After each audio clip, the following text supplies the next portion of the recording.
Hola, en este video la idea es trabajar con la gráfica de una función que está definida a trozos o por tramos.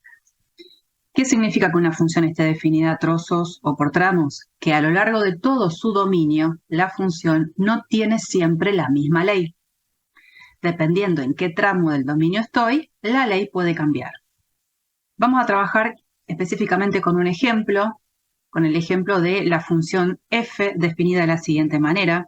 Es menos x cuadrado, si x es mayor o igual a menos 2 y menor o igual a 0.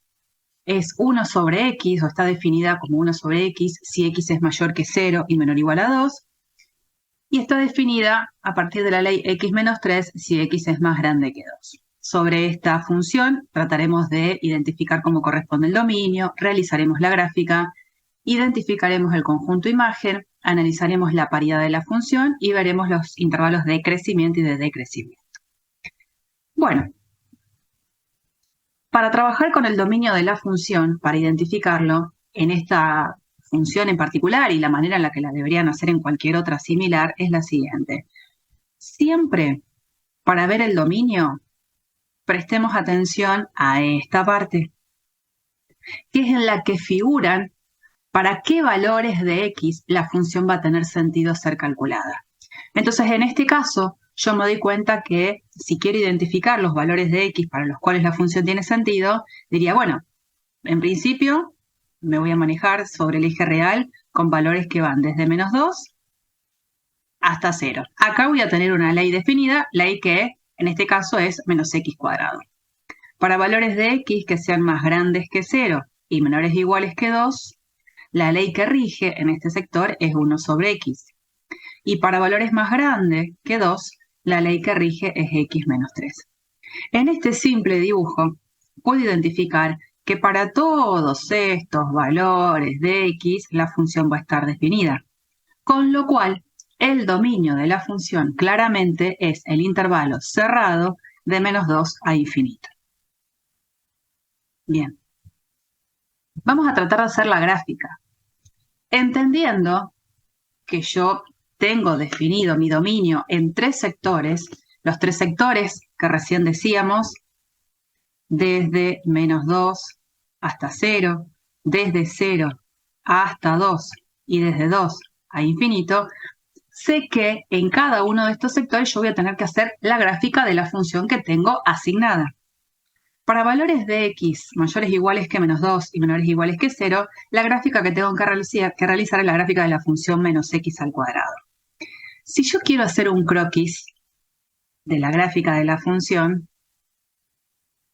lo puedo hacer sin ningún tipo de problema. Son este tipo de funciones las que son bastante básicas e iniciales en el estudio dentro de la materia de cálculo.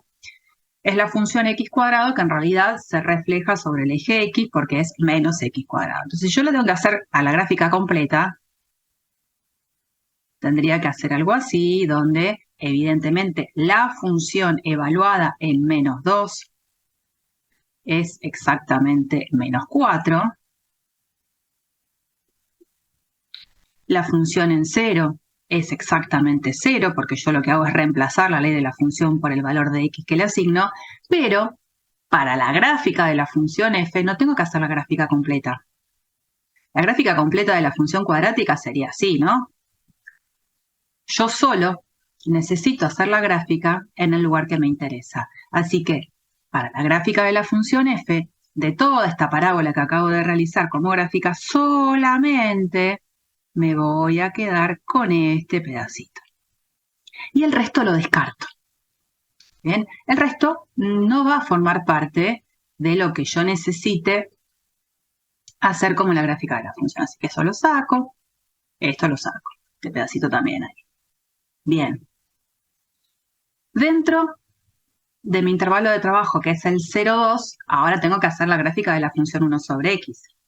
Entonces yo también sé hacer la gráfica de la función 1 sobre x a lo largo de todo su dominio, pero en este caso solo tengo que restringirla a graficarla solo en este intervalo. Por lo tanto, voy a tomar el número 2, que va a ser un número, digamos, importante a considerar dentro del dominio. La función específicamente en 2 la reemplazo con esta ley, que es la ley que le corresponde. Un medio, trazo, la función, y hago el dibujo que yo ya conozco de la función 1 sobre x sobre ese tramo. Recuerden que la función 1 sobre x tiene en este sector una asíntota vertical, que es el propio eje y, que como recta nosotros podemos escribirla de la forma x igual a 0. Acá la función sí está bien definida, acá está bien definida y acá también. Y luego, desde 2 en adelante, necesito hacer la gráfica de una función lineal. Fíjense que al momento de yo preguntarme cuánto vale la función en 2, exactamente tengo que fijarme dentro de este sector dónde es que está considerado el 2 y donde está considerado el 2, que en este caso es en el tramo del medio, es la ley que rige para dar su valor de imagen. Sin embargo, en esta parte yo entiendo y sé que el 2 no forma parte del sector considerado de valores de x más grandes que 2, pero igualmente voy a evaluar esta expresión en x igual a 2. Esta expresión en x igual a 2 es 2 menos 3 menos 1. Me posiciono en el punto de coordenadas x2 y coordenada y menos 1 y lo que hago es trazar allí un circulito abierto. Hasta ahí casi llega la gráfica de la función, pero ese circulito no está pintado. Desde ahí en adelante tengo que hacer la gráfica de una función lineal. Bastará con considerar otro punto de paso de esta función y ya trazamos el segmentito. En este caso, por ejemplo, en 3 la función vale 0, o sea que en 3 la función va a estar cortando el eje x y de ahí hago el trazo de la función lineal. Esa sería la forma en la que tengo que trabajar con una función definida de a tramos. Dibujo la gráfica en el sector que está delimitada por la función definida. Por supuesto que esto que yo hice a mano alzada lo podríamos hacer sobre el GeoGebra, y para hacerlo en GeoGebra es interesante conocer que hay una sentencia que se puede poner, que es en la barra de entrada, sí, donde si ustedes van a GeoGebra, vamos a realizar entonces la gráfica usando esta sentencia en el GeoGebra. Ustedes van a ir a la barra de entrada y van a poner sí.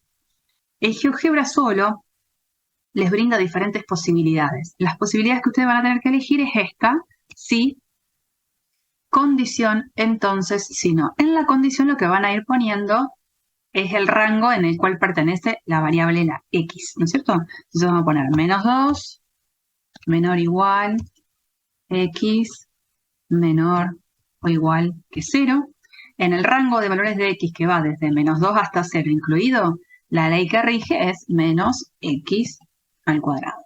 Después, en ese sector de si no, van a volver a poner la sentencia sí, en la que van a volver a elegir la condición de, ahora, si x es más grande que 0 y menor o igual que 2, o sea, van a poner 0, menor x, menor o igual que 2, es 1 sobre x, y si, en este caso van a poner si, no, sí con mayúscula, sí, y ahí van a poner esta, porque ahora se termina la cuestión. Si x ahora es más grande que 2, la ley que van a regir es x menos 3. Bueno, ahí tienen la gráfica, ustedes pueden chequear en la barra de entradas. El GeoGebra que yo estoy usando es la versión 5. En la versión 6, que también es una versión que la pueden encontrar online, la barra de entrada está del lado de la izquierda. No importa, cualquiera de las versiones que ustedes elijan,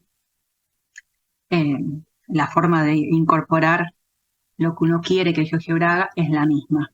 Bueno, ahí tiene la gráfica completa, uno después si quiere, a la gráfica que tiene, si quiere, con el botón izquierdo del mouse, puede venir a las propiedades de la función y cambiarle el color, pero eso ya tiene que ver con una cuestión de gusto, ¿no?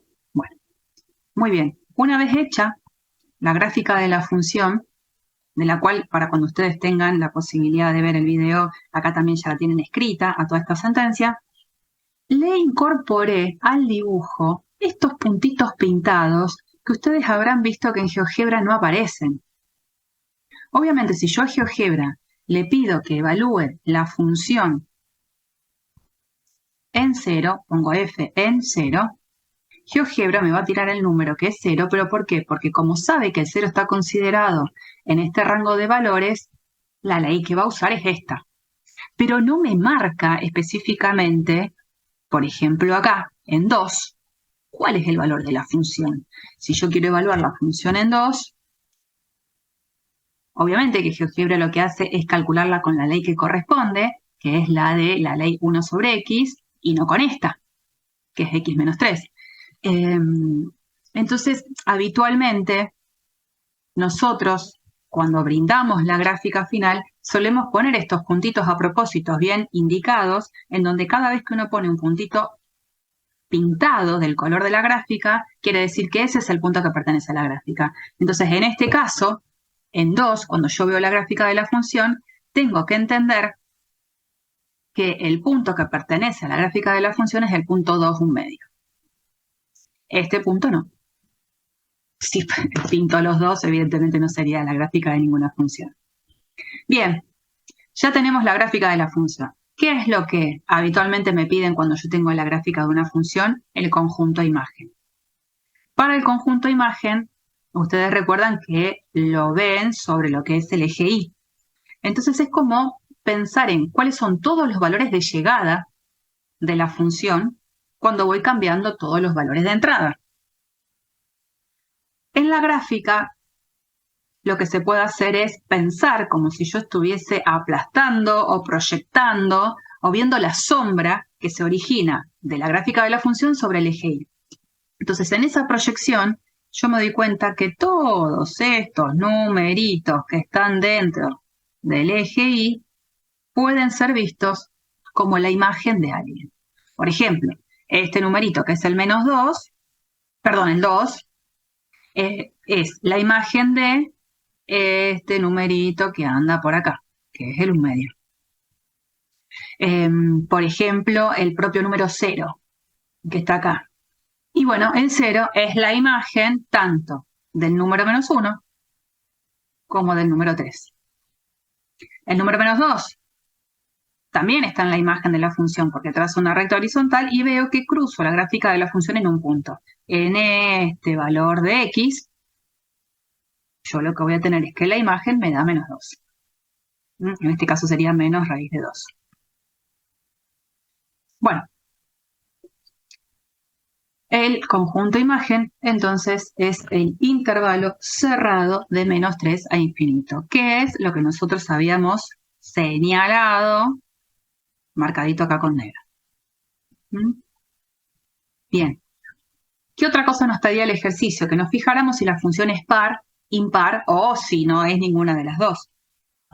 Una de las cosas importantes a recordar, por supuesto, es que una función es par si f de menos x coincide con f de x para todo x perteneciente al dominio de la función. Y una función es impar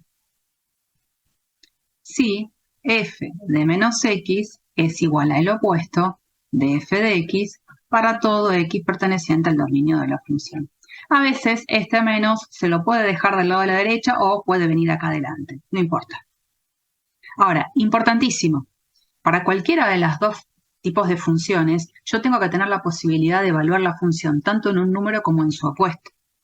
Por lo tanto, una de las grandes características que una función tiene que tener inicialmente para poder tener permiso de mirar si es par o impar es que el dominio de la función debe ser simétrico. ¿Qué quiere decir que sea simétrico? Que cada vez que haya un número en el dominio de la función, quien también tiene que estar es su opuesto. En este caso, el dominio, que nosotros ya sabíamos de la función, es el intervalo menos 2, infinito. Ese dominio no es simétrico. ¿Por qué no es simétrico? Porque, por ejemplo, si bien el 3 forma parte del dominio de la función, el menos 3 no. Cuando la función ni siquiera tiene un dominio simétrico, no tengo ese permiso para seguir adelante a ver si alguna de estas dos condiciones se está dando. En esa situación, dado que el dominio de la función no es simétrico, la función no es par ni impar. Y lo que nos faltaba es ver intervalos de crecimiento y de decrecimiento de la función, que eso lo podemos ver a partir de la gráfica que acabamos de hacer. Fíjense, ¿qué significaba que una función fuese creciente? F es creciente en un cierto intervalo y si f de x1 es más chico a f de x2, siempre que x sub 1 sea menor a x sub 2. Y f es decreciente en y si f en x1 es más grande que f de x2, siempre que x1 sea más chico que x2. Ojo con cómo lo escriben, porque habitualmente, como saben que hay que cambiar un signo de la desigualdad, terminan cambiando los dos de la escritura de una función creciente para escribirla de decreciente. Ojo. Esto fíjense que se mantiene igual, lo que cambia es esta orientación en el signo. Bueno, entonces una función es creciente si a medida que yo voy tomando valores cada vez más grandes de la variable x, las imágenes cumplen el mismo tipo de desigualdad, son cada vez más grandes. En este dibujo, uno lo que puede hacer es reconocer que en todo este tramo, desde menos 2 hasta 0, a medida que voy considerando valores de x más grandes, las imágenes que me brinda la función son cada vez más grandes. Eso mismo sucede en el intervalo abierto desde 2 a infinito. Fíjense que la función en 2, recuerdan que era un medio. Ese 2 no lo considero para poder hacer la conclusión de que la función es creciente en este tramo. Y luego, en el tramo que vamos desde 0 hasta 2, con 0 abierto, en este tramo, la función es decreciente. Por lo tanto, desde menos 2 hasta 0, en el intervalo cerrado la función crece. Desde 0 abierto hasta 2 cerrado, la función decrece. Y desde 2 abierto a infinito la función crece. Yo lo que voy a decir es que desde menos 2 a 0 y en el intervalo que va desde 2 abierto a infinito, la función crece. Pero no crece en la unión. Hay que tener cuidado con eso. ¿Por qué no está bien decir que crece en la unión de los intervalos? Porque estaría mintiendo. Por ejemplo, en este caso, si yo quisiera decir que la función es creciente en la unión, se debería tener que cumplir esta condición cada vez que tome elementos en la unión. Y ojo que el 0 es más chiquito que el número 3, y sin embargo f en 0 es 1 y f en 3 es igual a 0. No se cumpliría en este caso esta condición. Entonces yo digo mi conclusión por sectores. No puedo unir los sectores en este caso. Bueno, ahí tenemos entonces la conclusión y quedarían todos los apartados del ejercicio finalizado. Bueno, espero les sirva. Por supuesto que cualquier inquietud que ustedes necesiten lo pueden comunicar a sus profesores o pueden pedir el contacto tanto de Belén como mío, que somos quienes estamos haciendo algunos videitos cortitos explicativos. Bueno, muchas gracias.